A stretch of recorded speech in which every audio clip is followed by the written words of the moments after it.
الحمد لله نحمده ونستعينه ونستغفره ونؤمن به ونتوكل عليه ونعوذ بالله من شرور أنفسنا ومن سيئات أعمالنا من يهده الله فلا مضل له ومن يضلله فلا هادي له ونشهد أن لا إله إلا الله وحده لا شريك له ونشهد أن سيدنا ومولانا محمدا عبده ورسوله أما بعد فأعوذ بالله من الشيطان الرجيم بسم الله الرحمن الرحيم شهر رمضان الذي أنزل فيه القرآن هدى للناس وبينات من الهدى والفرقان فمن شهد منكم الشهر فليصم أو كما قال رسول الله صلى الله عليه وسلم عن أبي هريرة رضي الله تعالى عنه قال قال رسول الله صلى الله عليه وسلم من صام رمضان إيمانا واحتسابا غفر له ما تكذب من ذنبه رواه البخاري أو كما قال رسول الله صلى الله عليه وسلم. محترم دوستو بزرگوں، اللہ رب العزت کا بے انتہا کرم اور احسان ہوا کہ اللہ رب العزت نے مجھے اور آپ کو ایمان والے کے گھر کے اندر پیدا فرمایا ہے، اور مزید کرم یہ ہوا کہ اللہ تبارک و تعالیٰ نے مجھے اور آپ کو ایمان جیسی دولت سے نوازا ہے. اور ایک مزید کرم اللہ تبارک و تعالیٰ کا یہ ہوا کہ اللہ تبارک و تعالیٰ نے مجھے اور آپ کو رمضان المبارک جیسا بابرکت مہینہ عطا فرمایا ہے. بلکہ آج ہم دیکھتے ہیں کہ گزشتہ رمضان کے مہینے کے اندر کتنے مسلمان بھائی ہمارے ساتھ موجود تھے، مگر اس رمضان المبارک کے مہینے میں وہ کیا آئے گا، اللہ تبارک و تعالیٰ کو پیارے ہو گئے ہیں. نہ معلوم کہ اس انسان کا وقت کب آئے گا، وہ اللہ تبارک و تعالیٰ کے علاوہ کوئی انسان نہیں جانتا. آج ہم دیکھتے ہیں کہ ہمارے اس کاندھوں پہ ہم نے جوانوں کا جنازہ بھی اٹھایا، بوڑھوں کا جنازہ بھی اٹھایا ہے اور بچوں کا جنازہ بھی اٹھایا ہے. پہلے ہم سوچتے تھے کہ ہم بچے ہیں، جوان ہوں گے، اڈھیر عمر تک پہنچیں گے، بوڑھے ہوں گے، تب جا کے ہماری موت آئے گی. مگر آج کوئی کہہ نہیں سکتا کہ ہماری موت کا وقت کب آنے والا ہے. تو ہمیں موت سے پہلے صحیح معنی میں اپنی موت کی تیاری کر لینی چاہیے. اللہ تبارک و تعالیٰ نے یہ رمضان المبارک کا جو مہینہ عطا کیا ہے، یہ امت کی بخشش کے لیے اللہ تبارک و تعالیٰ تو بندوں کی بخشش کے لیے بہانہ ڈھونڈتا پھرتا ہے کہ میرے بندے ایک نہ ایک دن توبہ کر کے وہ جنت کے حقدار بن جائیں گے. کہ ہمیں اللہ تبارک و تعالیٰ کے سامنے اس رمضان المبارک کے مہینے کے اندر اللہ تبارک و تعالیٰ نے محمد عربی صلی اللہ علیہ وسلم نے جس طرح ہمیں اس مہینے کے اندر عبادات کرنے کے لیے کہا گیا ہے، اس مہینے میں ہم کو چاہیے کہ اس کی حق ادا کرتے ہوئے ہمیں کیا آئے گا، عبادت کر لینی چاہیے.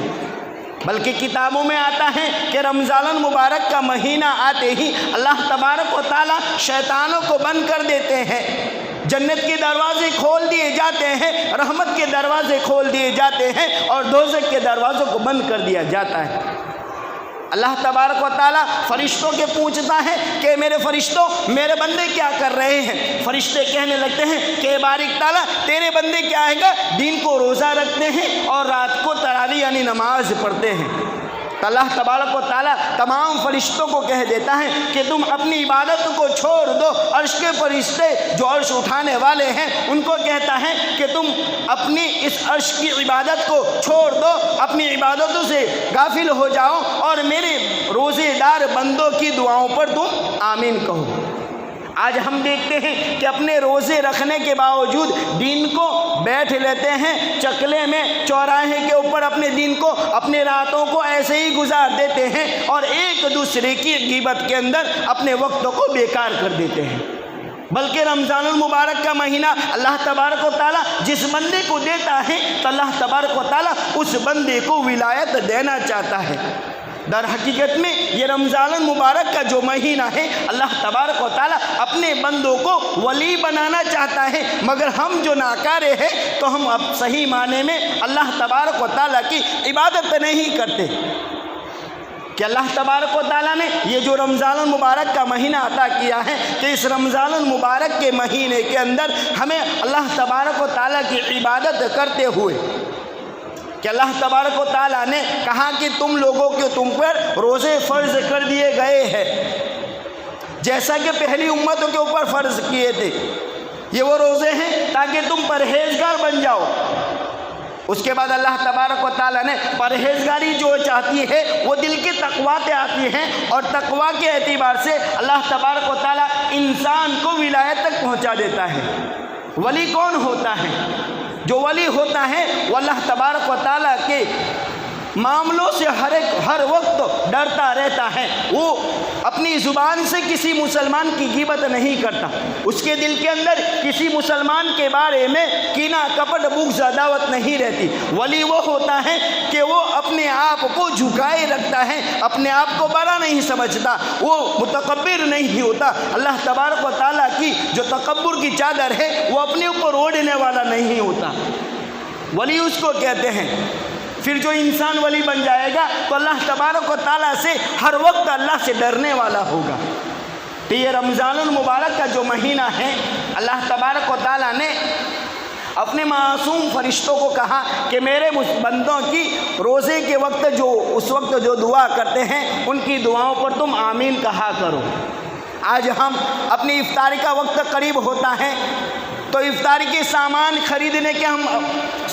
کے اندر اپنے وقت کو برباد کر دیتے ہیں، بلکہ چاہیے کہ ہم افطاری کے وقت آنے سے پہلے افطاری کا سامان خرید لے اور جب کہ روزے کا وقت قریب ہوتا ہے اس وقت دعائیں قبول ہوتی ہے۔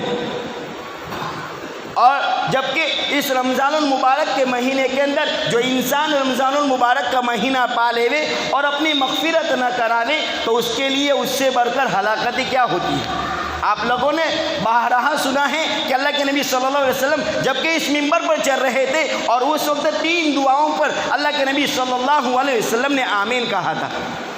حضرت جبریل علیہ السلام نے 3 دعائیں مانگی تھی اور اللہ کے نبی صلی اللہ علیہ وسلم نے آمین کہا تھا۔ پہلی دعا تھی کہ جس کے والدین حیات ہوں اور وہ اپنے والدین کی خدمت نہ کرے وہ ہلاک ہو جاوے، تو اللہ کے نبی صلی اللہ علیہ وسلم نے آمین کہا تھا۔ اس کے بعد دوسری سیڑھی چڑھنے کے بعد اللہ کے نبی صلی اللہ علیہ وسلم نے جو آمین کہا تھا، حضرت جبریل علیہ السلام نے کہا تھا کہ آپ کا نام اسم گرامی محمد عربی صلی اللہ علیہ وسلم آوے اور امت یعنی سننے والے کیا آئے گا درود آپ کے اوپر نہ بھیجے۔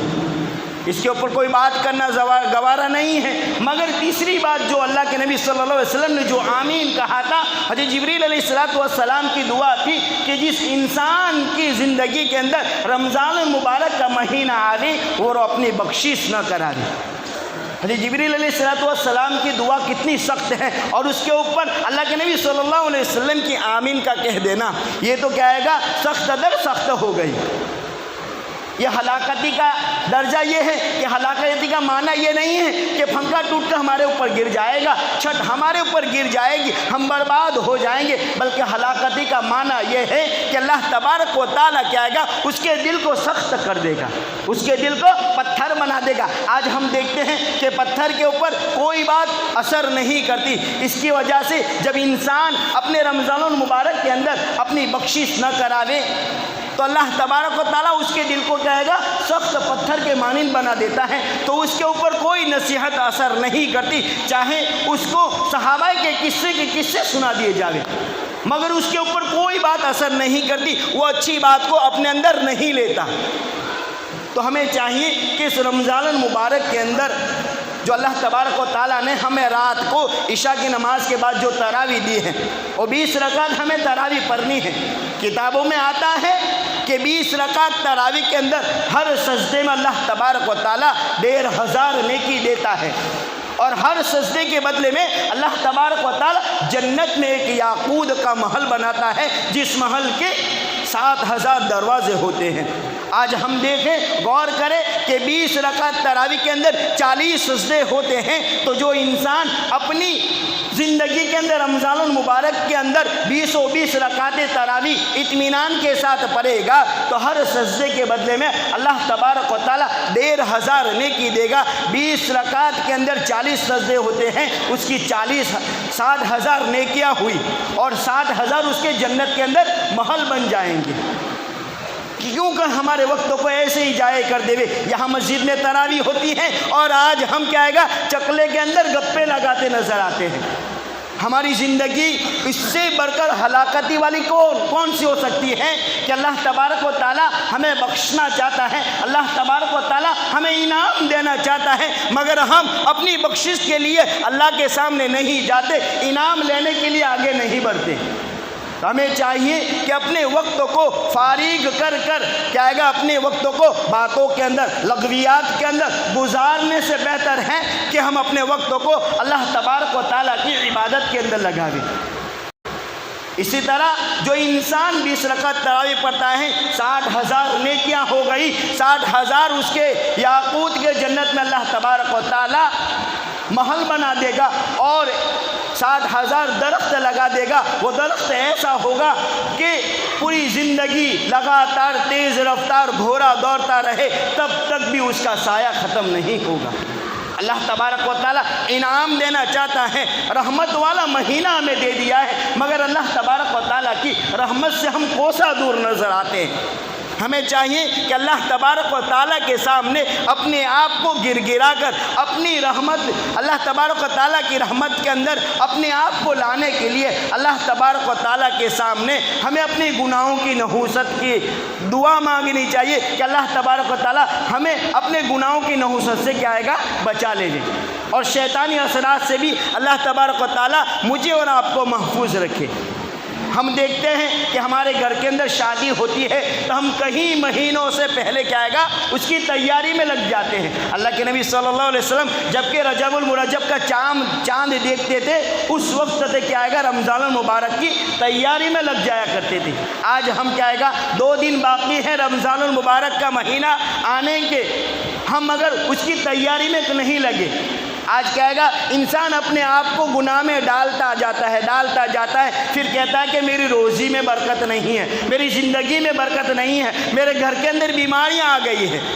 وہ سب جو کچھ بھی نحوستیں جو آتی ہیں ہماری گناہوں کی بدولت ہمارے گھر کے اندر وہ آتی رہتی ہے۔ ہمیں چاہیے کہ اللہ تبارک و تعالیٰ کے سامنے اپنے گناہوں کی معافی کروا لے۔ جو انسان اللہ تبارک و تعالیٰ کے سامنے گناہوں کی معافی مانگتا رہتا ہے تو اللہ تبارک و تعالیٰ تو اس کو معاف کر دیتا ہے۔ فرشتوں کو کہتا ہے کہ میرا بندہ جانتا ہے وہ گناہ کرتا ہے، اس کے باوجود اس کے دل کے اندر ایک بات ہے کہ وہ جانتا ہے کہ میں گناہ کروں گا، میرا ایک مالک ہے، اس کے سامنے میں معافی مانگوں گا، میرا بارک تعالیٰ میرا اللہ میرے گناہوں کو معاف کر دے گا۔ آج ہم گناہ کرتے ہیں، اس گناہ کا ہمارے دل کے اندر اس کا تصور بھی نہیں رہتا، افسوس نام کی کوئی چیز ہمارے دل کے اندر نہیں رہتی۔ آج گناہ کرتے کرتے ہم چلے ہی جا رہے ہیں، گناہوں کے دلدل کے اندر ہم پھنستے ہوئے جا رہے ہیں، مگر آج ہم کیا ہے گا اپنے گناہوں کی معافی نہیں مانگتے۔ اس رمضان المبارک کے مہینے کے اندر اللہ تبارک و تعالیٰ نے 30 روزے رکھے ہیں، اس کے اندر 3 عشرے ہیں۔ پہلا رحمت کا عشرہ آتا ہے، 1 سے 10 روزے ہیں، وہ اللہ تبارک و تعالیٰ کی رحمت والا عشرہ ہے۔ تو اللہ تبارک و تعالیٰ ہمیں اللہ تبارک و تعالیٰ کی رحمت میں آنے کے لیے، اللہ تبارک و تعالیٰ کی رحمت کے آغوش میں آنے کے لیے اللہ سے ہمیں دعا مانگنی پڑے گی۔ اس کے بعد اللہ تبارک و تعالیٰ نے مغفرت کا عشرہ رکھا ہے، تو ہمیں چاہیے کہ اپنے گناہوں کی مغفرت اللہ تبارک و تعالیٰ سے کروا لیا کریں۔ اللہ کے نبی صلی اللہ علیہ وسلم نے جو ہلاکتیں فرمائی تھی اور جو دعا پہ آمین کہا تھا کہ جس انسان کی زندگی کے اندر رمضان المبارک کا مہینہ آ جائے اور وہ اپنی بخشش نہ کرا دے، اس سے بڑھ کر کم بخت اور بد نصیب انسان کون ہو سکتا ہے کہ رمضان آتا ہے اپنے وقتوں کو ایسے ہی برباد کر دیا جاتا ہے. تراویح تو پڑھ لی یا نہ پڑھ لی ایسے ہی چھوڑ دی. 4 رکعت فرض نماز پڑھ لی, 2 رکعت تراویح پڑھ لی, چلا گیا چکلے کے اندر چائے کی چسکی لگانے کے لیے, باتیں کرنے کے لیے, دوستوں کی محفل کے اندر اپنے آپ کو برباد کرنے کے لیے چلا گیا. پھر کہتا ہے کہ ہر طرح کی مصیبتیں میرے ہی اوپر آتی رہتی ہیں. یہ مصیبت جو تو لاتا ہے وہ اپنی گناہوں کی نحوست سے لاتا ہے. اپنے کو چاہیے, ہمیں چاہیے کہ اللہ تبارک و تعالیٰ نے اس رمضان المبارک کے مہینے کے اندر ہم پختہ ارادہ کرے کہ ایک بھی نماز ہم جانے نہیں دیں گے. ہم رمضان المبارک کے علاوہ جو نفل نمازیں پڑھتے ہیں اس رمضان المبارک کے مہینے میں اگر ہم نفل نماز پڑھیں گے تو اللہ تبارک و تعالیٰ فرض نماز کا ثواب دے گا, اور اگر فرض پڑھیں گے تو 70 فرائض کے برابر اللہ تبارک و تعالیٰ ہمیں ثواب کے اندر دینے کے اندر اللہ تبارک و تعالیٰ بخل نہیں کرتا. ہمیں چاہیے کہ اس رمضان المبارک کے مہینے کے اندر فرض نمازوں کی بھی پابندی کریں اور نوافل کی بھی پابندی کریں. جس آیت کا میں نے سہارا لیا ہے اس میں اللہ تبارک و تعالیٰ کہتا ہے کہ یہ وہی مہینہ ہے جس میں اللہ تبارک و تعالیٰ نے قرآن کریم کو نازل کیا ہے. رمضان المبارک کا مہینہ آتے ہی محمد عربی صلی اللہ علیہ وسلم بھی قرآن کی تلاوت کے اندر اپنے آپ کو لگا دیا کرتے تھے. حضرت جبریل علیہ السلام بھی اللہ کے نبی صلی اللہ علیہ وسلم کے پاس آ کر قرآن کریم سنایا کرتے تھے. اس سے بات ثابت ہو گئی کہ ہمیں رمضان المبارک کے اندر سب سے زیادہ قرآن کریم کی تلاوت کے اندر اپنے وقتوں کو لگانا ہے. جو انسان بقیہ نماز کے دوران بھی یعنی نماز کے علاوہ قرآن کریم کی تلاوت کرے گا تب بھی اللہ تبارک و تعالیٰ اس کو ثواب دینے کے اندر بخل نہیں کرے گا, اور نماز کے اندر اپنے آپ کو قرآن کریم کے اوپر لگا دے گا تب بھی اللہ تبارک و تعالیٰ اس کو ثواب دینے میں بخل نہیں کرے گا. بلکہ اللہ تبارک و تعالیٰ نے تو یہ رحمت والا مہینہ ہمیں جو دیا ہے کہ میرے بندے کیا آئے گا تمام کے تمام اپنے وقتوں کو رحمت کے اندر گزار لے اور تمام کی تمام برکتیں اور فضیلتیں جو اللہ تبارک و تعالیٰ نے رمضان المبارک کے مہینے میں جو عطا کی ہے وہ تمام بندوں کو مل جاوے. تو ہمیں چاہیے کہ اس رمضان المبارک کی صحیح معنی میں ہمیں قدر کرنی چاہیے. اللہ تبارک و تعالیٰ کے سامنے اپنی گناہوں کی معافی طلب کرنی چاہیے, اور اپنی زندگی کے اندر جو گناہ ہمارے ہو چکے ہیں اس سے ہمیں بچنے کی بھی دعا کرنی چاہیے. تقوی والا جو انسان ہوتا ہے اللہ تبارک و تعالیٰ اس کو ولایت تک پہنچا دیتا ہے, اور جو انسان ولایت تک پہنچ جاتا ہے تو اللہ تبارک و تعالیٰ اس کو روزی بھی ایسی جگہ سے دیتے ہیں کہ وہ انسان گمان نہیں کر سکتا. اور اللہ تبارک و تعالیٰ ایسے انسان کو کسی کے سامنے ہاتھ پھیلانے سے روک لیا کرتے ہیں. اللہ تبارک و تعالیٰ اپنے غیبی خزانے کے ذریعے اللہ تبارک و تعالیٰ اس کی مدد فرماتا ہے. آج ہم ایک بھائی کے ساتھ ہاتھ پھیلاتے ہیں, میرا فلانا کام ہے فلانا کر دو, مانگو اسی سے جو دیتا ہے سبھی کو مگر کہتا کسی کو نہیں. مت مانگو اس سے جو نہ دے کسی کو مگر کہے گا سبھی کو. اگر انسان کے پاس مانگ لے گا وہ دیتا تو نہیں ہے مگر دے دیا تو 50 انسان کو کہے گا کہ میں نے اس انسان کا کچھ کام نکالا تھا. اللہ تبارک و تعالیٰ کے سامنے اپنی تمام حاجتوں کو رکھنا ہے, اپنی تمام حاجتوں کی دعا اللہ تبارک و تعالیٰ کے سامنے ہی رکھنا ہے, اور اس کی دعا اللہ تبارک و تعالیٰ کے ساتھ ہی مانگنا ہے کہ بارک تعالیٰ جو میری تمام حاجتیں ہیں وہ تو ہی پر پوری کرنے والا ہے. اللہ تبارک و تعالیٰ دنیا کے اندر سبب پیدا کر دے گا اور اس کی حاجتیں ایسے ہی پوری ہوتی چلی جائے گی. تو ہمیں چاہیے کہ اس رمضان المبارک کے مہینے کے اندر اپنے آپ کو قرآن کریم کی تلاوت کے اندر زیادہ سے زیادہ لگا دیں, اور دن کو روزہ رکھے اور رات قیام یعنی تراویح مکمل 20 و 20 رکعت اطمینان کے ساتھ پڑھنا چاہیے. آج ہم نمازوں کے اندر کیا جلدی کرانا چاہتے ہیں کہ امام صاحب کیا ہے چھوٹی چھوٹی صورتیں پڑھ لے اور السلام علیکم کہہ کر سیدھے باہر بھاگ جائیں.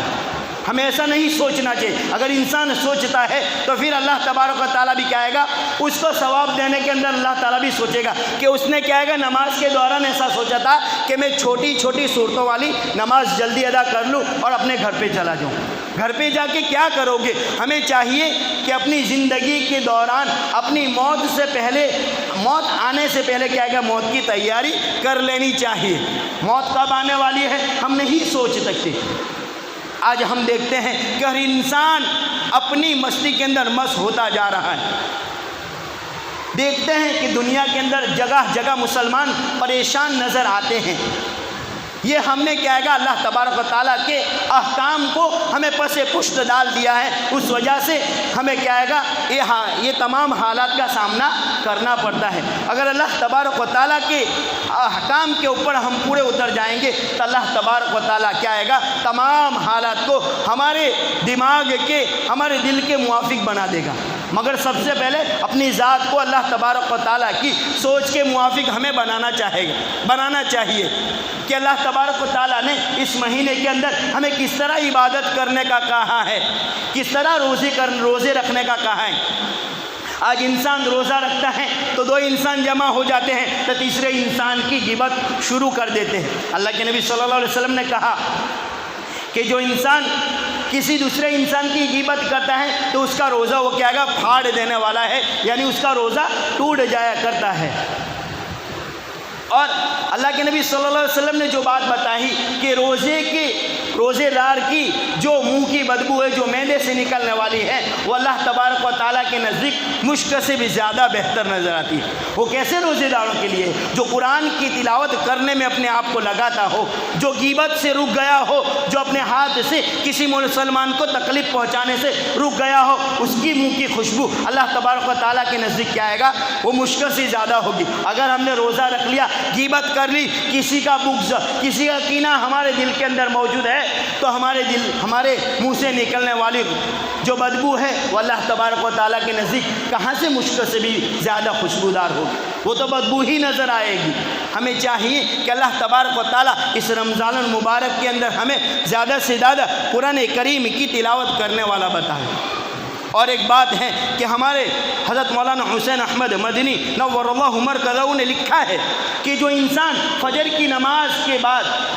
نماز اور یعنی سنت کے درمیان 2 رکعت سنت اور 2 رکعت فرض کے درمیان 41 مرتبہ سورہ فاتحہ پڑھتا ہے تو اللہ تبارک و تعالیٰ اس کے لیے فتوحات کا دروازہ کھول دیتے ہیں، مسائل کے حل ہونے کا دروازہ کھول دیتے ہیں، مصائب کے بند ہونے کا دروازہ اللہ تبارک و تعالیٰ اس کے لیے بند کر دیتے ہیں، رزق کا دروازہ اللہ تبارک و تعالیٰ ایسے ہی کھول دیتے ہیں۔ ہمیں چاہیے کہ رمضان المبارک کا مہینہ آ رہا ہے تو ہمیں 2 رکعت سنت اور 2 رکعت فرض کے درمیان